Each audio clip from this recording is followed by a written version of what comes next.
What's up, team? Welcome to the Rhino NRG podcast, where we talk to entrepreneurs about their journey and who they are as a human being and how that benefits their business and what they're building, whether they are currently in business or soon to be. So today we got Sasha Patricia. Thank you for joining us today, Sasha. So glad you're here. Hola, hola, hola. We just met, and we recently became social media friends. And I'm excited to see and hear a little bit more about what you got going on. I know we've got a similar journey, and it sounds like you're doing some really cool things in the community. So tell me a little bit, first off, who you think that Sasha is. Yeah, Sasha is a woman who is proud and loud about her city. And I am figuring out and finding ways to serve our community and creating culture and a space for all to belong and hopefully thrive. I'm a mom of two. My daughter has autism, and I'm pretty obsessed with the nonprofit scene here in Omaha, so I like to get in and serve throughout all the different vessels that we have here.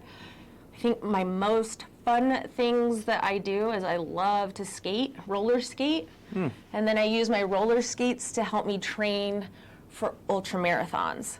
So I don't run, and then I'll go out and run a 50-miler or a whatever, and the entire time during the summer I'm just on roller skates.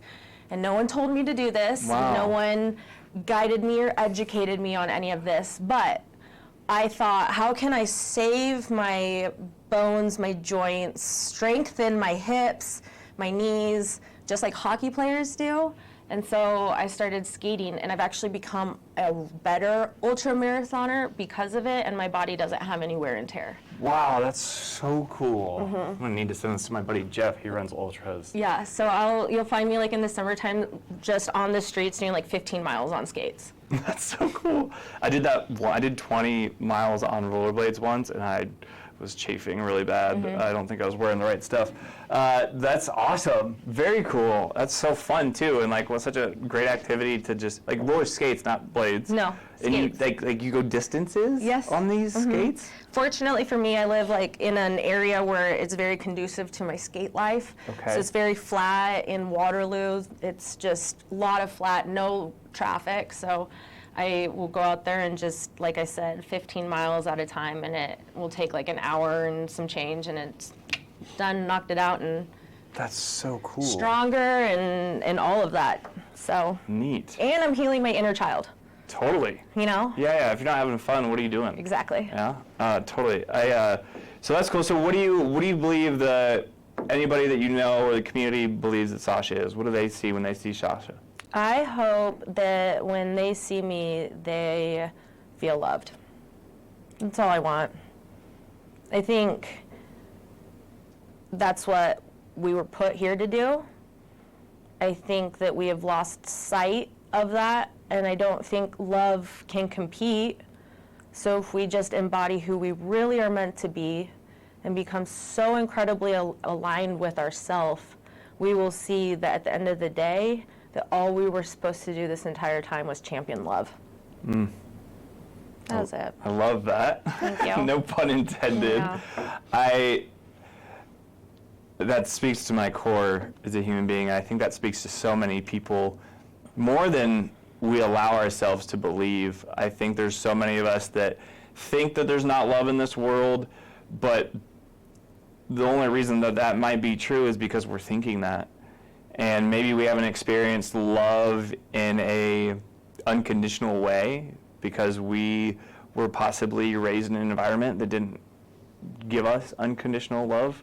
I struggled with that growing up as well.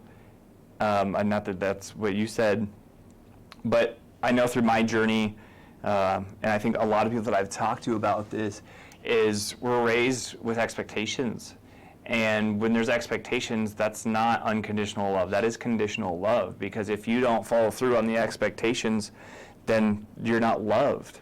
And I was actually raised in a Christian cult, and they expected me to follow the guidelines laid out by the religion. And because of that, I didn't feel authentically loved. It was if you don't do these things, then we don't accept you. And acceptance is a part of love. And I think that's great that you envision that and embody that, because if we give love, like you're saying, then we're going to receive it. And if we're operating at a space of love, like you can't have a bad interaction if you're always trying to distribute love. Now you got to be vulnerable, but like stepping into that vulnerability is like true power, and you influence so many others by just having a kind heart. Amen. And retweet. Love it.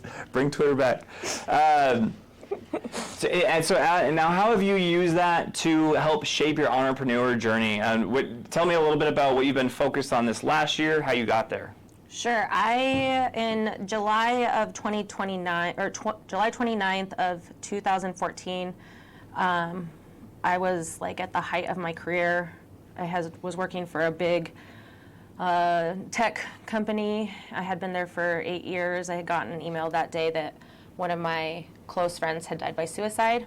And at that moment, it rattled me so much that I will never see him again. Like, I will never get to experience the gym to the same degree. He was my 430 gym buddy. He was the reason I went to the class. And so I put everything in my life on pause.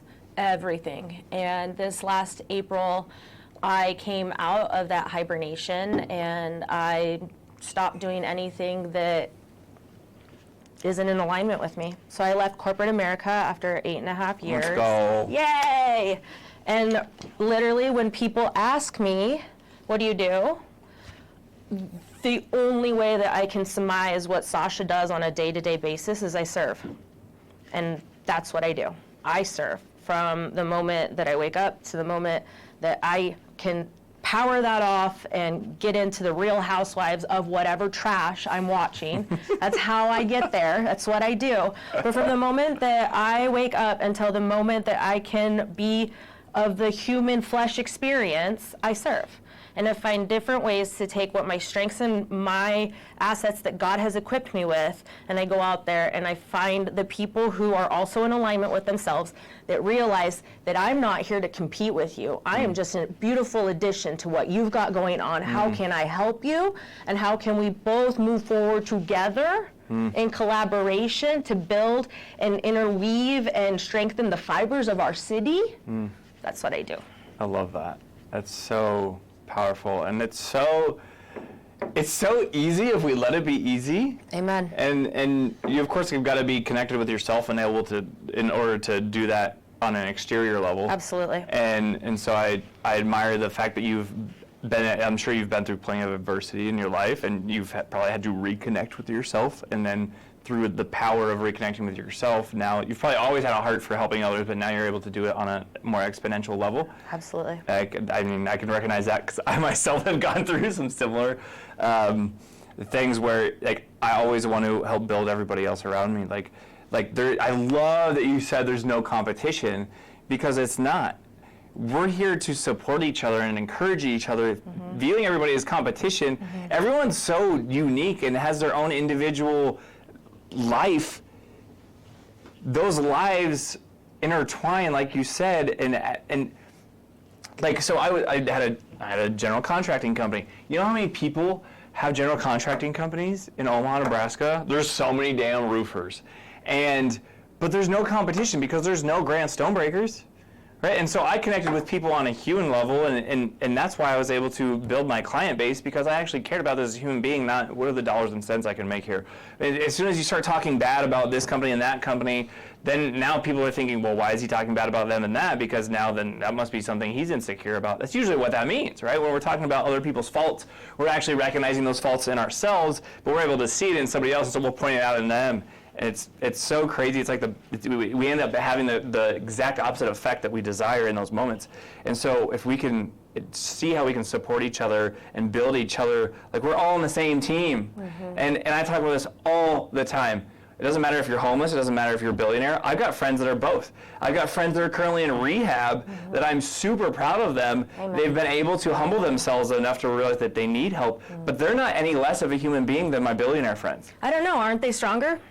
they've had to humble. I mean, That's where I'm at. I would imagine the billionaires that I know have gone through some really bad hardships, right? They're not they've learned how to use those hardships to their advantage and how to build and help other people's. So, like, when you're going through those moments, you're at the depth of your soul and rebuilding your soul and connecting and figuring out who the heck we are. Because so many times in my life, like, I had identity crisis every few months. I just couldn't figure it out. That's actually why I got into entrepreneurship, was because I couldn't keep a damn job. So I was like, I'll just go create my own. I think we have been so conditioned to value a title. And we have forgot what we learned in those cults, in those foundations that we had as kids, because I grew up in one too. But I'm kind of going back to my faith, because that's really what set me up for the heart that I have now. That foundation that said, here is your regimen. Even to us, it was like, oh, that sucked. I don't want that regimen. But now I look back, and it's so beautiful for my children that I've gone back to that. And I think that when we are in the space of abundance, and we are no longer in the space of scarcity, it doesn't matter how many miles you run or how many bananas you eat. Grant Stonebraker will never be Sasha Patricia, and vice versa. So instead of having that scarcity mindset that says, you know, one more of you out there, you can't do it, you'll never succeed. No, why not just say, like, I can't wait to see what you accomplish next. And I think a lot of that was really from the foundation that we grew up with.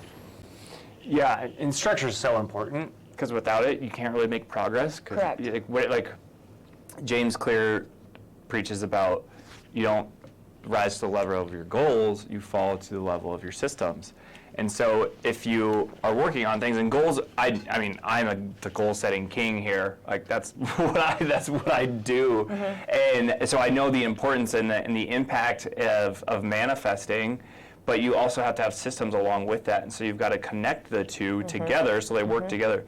So having that structure, having that foundation built is so important, to have guidelines to fall back to, because like when you're building and you're connecting and you're doing things so fast, and we're on that rocket ship and we're hoping that we the engines keep going, but we've got to have that home base. We've got to, if you're using a NASA analogy, the rocket ship doesn't get to Mars in the future if you don't have Houston guiding them and telling them reports and checking in and checking levels and all those things. So it takes a whole team to get to the top, and then to create a new top.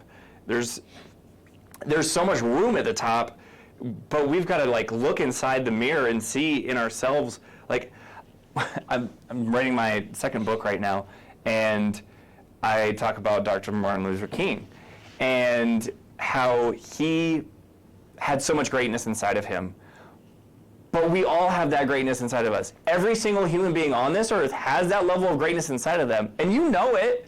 You're just maybe a little timid to step into it because you weren't encouraged. Maybe you didn't see your parents go for their dreams and their big goals, and so you don't know how to grab those yourself. But that doesn't, like, it's now your duty as a human being, as an adult, or wherever you're at in your journey, even if you're a kid, you should be able to recognize that all those dreams and hopes and visions are that's God sending you signals that you need to go for these things. It is not, maybe that's not for me. No, if that continues to come up on your brain, that is not on accident, guys. That is something that is driving inside of you that you need to pursue.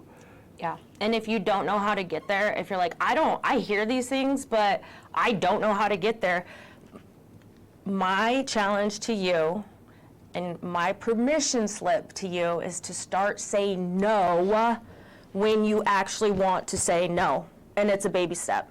And that's the first thing. If you get asked to do something and you say yes, the moment you said yes to the moment that passes, energetically you carry that.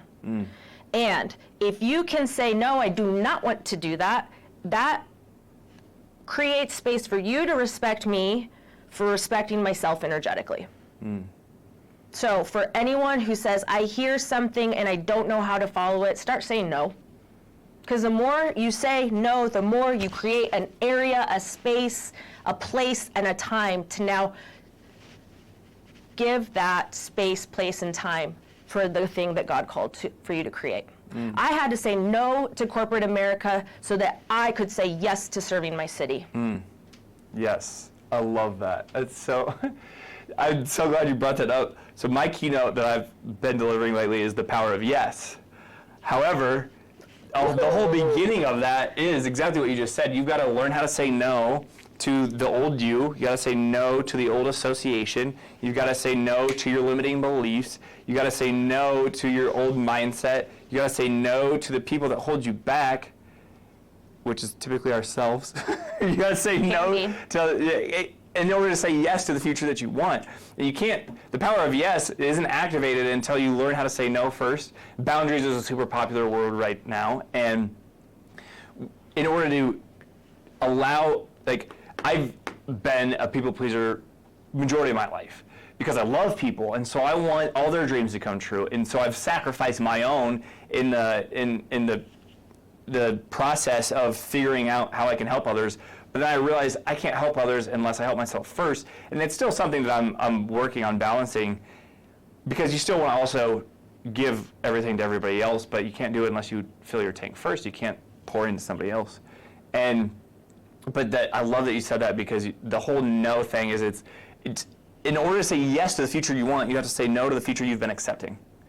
And like that permission slip thing, you've got to give yourself permission to go for it and be around people that are also going for it. Your community is so important. And guys, if you think that somebody doesn't value you, I promise you it's two things. You don't know your own value, and you've been around people that don't see your value. And the reason that they don't see your value is probably because they're scared that if you see your own value, that you will leave them. And so if you're able to start being around community that sees your value and that you're able to step into your full power, you will bloom and blossom, and we will just create this amazing new, you talk about the city of Omaha. I love Omaha. It's expanding at a rapid rate. It is wild, the development going on, and not just physical development of actual buildings, right? But also just the community. You talked about nonprofits, all these things that are just blowing up, and Omaha's becoming this mecca. I think it's going to double in size in the next 5 to 10 years. I think it's going to be absolutely crazy, and it's good people that are coming here. It's not. I feel like the agenda is pure with a lot of the people that are coming in, and Glenn and I have talked about multiple times how there's of course big business or money that comes in that maybe isn't pure, but I think that doesn't last. It doesn't stick, because there's so much goodness happening in our community, and there's so many like yourself that are thought leaders that are making the momentum shift, that are not willing to say no to the other people that are saying no. So other people are saying no to you, but you're not willing to accept that because you're like, no, I'm good on that. I know what I need to say yes to. Mm-hmm. And the more you say no, the more sexy it is when you do say yes. Yes. When I say yes to something, I'm like, I want to do that. Yeah. Because I do want to do that, because I value myself so much. But back to the Omaha topic. Yes, I do believe that Omaha is expanding very rapidly. Yes, I do think that everyone who is in Omaha now and in the near future is intentionally placed here for greater purpose than what we foresee. I firmly believe, and this is where this came from, but like when you're stuck out in a tundra and you are completely starting to freeze and everything's starting to seize and your body's giving up, it still goes into survival and protection mode. So it will start to retract all of its blood circulation to its vital organs, because this is the area that makes the body run.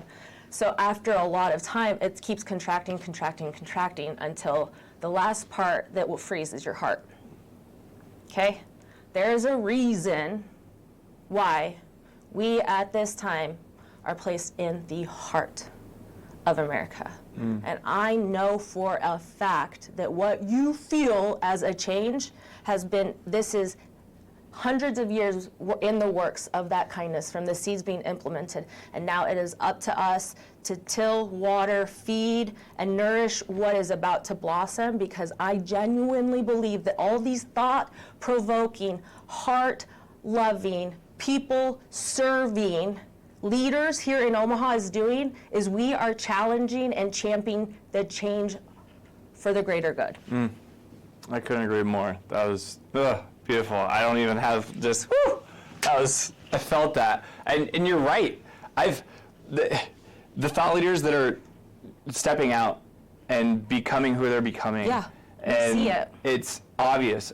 I've connected with Randy Goodwin recently. He's brought purity into Hollywood and then now brought that to Omaha, Nebraska. The new mayor, John E. Wing Jr.